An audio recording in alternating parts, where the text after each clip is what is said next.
Hi అండి, అందరికీ నమస్కారం. అందరూ బాగున్నారా? ఈరోజైతే మనం సప్త శనివారాల వ్రతంలో 3వ వారం అయితే పూజ చేసుకుంటున్నామండి.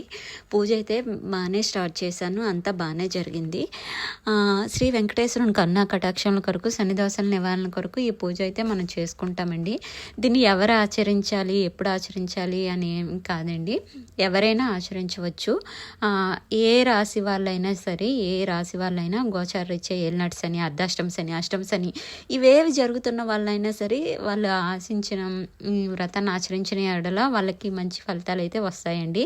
జాతకరీత్యా శని మహర్దశ, అంతర్దశ, శని దశలు అని ఉంటాయి కదండి, వాళ్ళు కూడా ఆచరిస్తే వాళ్ళకు కూడా మంచి ఫలితాలు అనేవి జరుగుతాయి.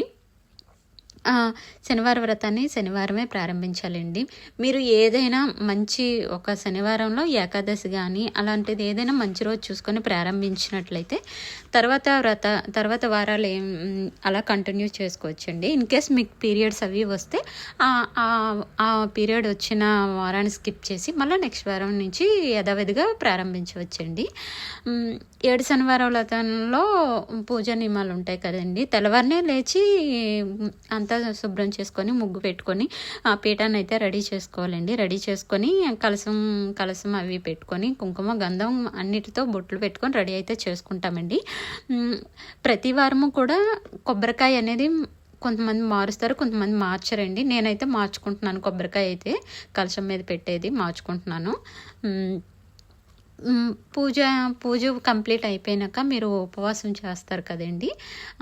ఇన్ కేస్ మీరు ఎవరైనా మేము ఉండలేము అని అనుకుంటే మధ్యాహ్నం ఏవైనా ఫ్రూట్స్ అవి తిని లిక్విడ్స్ తీసుకోండి, ఏం పర్వాలేదు. నేనైతే ఫుల్గా ఉపవాసం ఉన్నానండి. ఒక 2 బనానా తిని రోజంతా ఉపవాసం అయితే ఉన్నాను. రోజంతా ఉపవాసం ఉండి మళ్ళీ ఈవినింగ్ అయితే 6 o'clockకి మళ్ళీ యథావిధిగా దీపారాధన చేసుకొని నేనైతే సాయంత్రం దీపారాధన చేసి గోవిందనామావళి చదువుకొని పూజ కంప్లీట్ చేశానండి. చేసినాక ఏదో కొంచెం టిఫిన్ అయితే తీసుకున్నాను. ఇలా 7 వారాల పాటు మీరు వ్రతాన్ని ఆచరిస్తే మీరు ఏదైతే కోరుకొని ముడుపు కట్టారో అది తప్పకుండా నెరవేరుతుందండి. స్వామివారు అయితే మన మీద దయ ఉంచి మన కోరికలు అయితే నెరవేరుస్తారండి. ఏడుకొండలవాడు కలియుగ ప్రత్యక్ష దైవం కదండి. మనం కోరుకునేది ఏదైనా సరే నెరవేర్చడానికి ఆయన అయితే సిద్ధంగా ఉంటారు.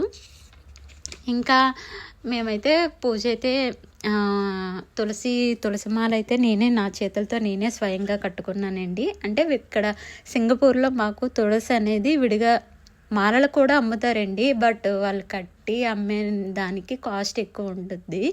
సరే, అంత కాస్ట్ పెట్టి కొనడం కన్నా అదేదో విడిగా తెచ్చుకొని నేనే చేసుకుంటే స్వామివారికి నా చేతులతో నేనే స్వయంగా పెట్టుకున్నట్టు ఉంటుంది కదండి.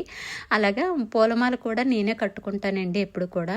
బట్ లాస్ట్ ఈ వీక్ మాత్రం కొనుక్కున్నానండి. ఆ పూలమాల $2 అవుద్ది మాకు ఇక్కడ. ఇలా పూజ అయితే కంప్లీట్ చేసుకున్నానండి, బాగానే చేసుకున్నాను. నెక్స్ట్ వీక్ కూడా చేస్తాను. మరిన్ని వీడియోల కోసం ఎదురు చూస్తూ ఉండండి. వీలైతే మా ఛానల్ని లైక్ చేసి సబ్స్క్రైబ్ చేసుకోండి. Thank you.